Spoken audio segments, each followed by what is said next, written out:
As the morning dawned after the terror of the night, attention switched away from the blackened tube station to the survivors. At University College Hospital, the Prime Minister was one of the early visitors. Zeebrugge was a terrible disaster. This is another one too. When did you hear about it, Prime Minister? Just going to see the people.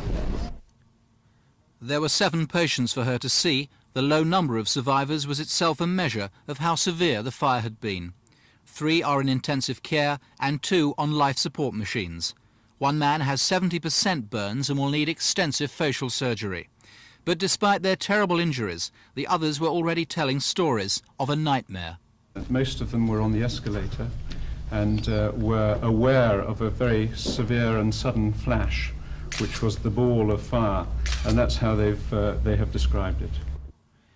Tonight, surgeons have successfully completed 2 operations, and tomorrow will carry out 2 more. One on a professional guitarist who will undergo intricate surgery on severely burned hands. But there are indirect casualties too. People who may have escaped serious injury, but who may be haunted by the guilt of surviving while others died. UCH has already set up a psychiatric service to cope with their stress. And for the doctors and nurses, it was a night of tragedy which they will not want to revisit.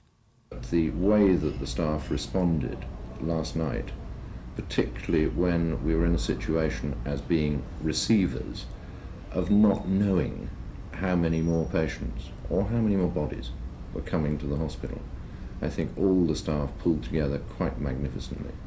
It's a tribute to the quiet professionalism and dedication of the staff and doctors here at University College Hospital that only 24 hours after coping with one of the worst incidents ever seen in London, it's almost business as usual.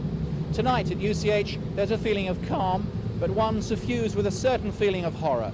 Quite simply, for the staff here, this was the worst and most serious incident they've had to cope with since the aftermath of the IRA Hyde Park bomb.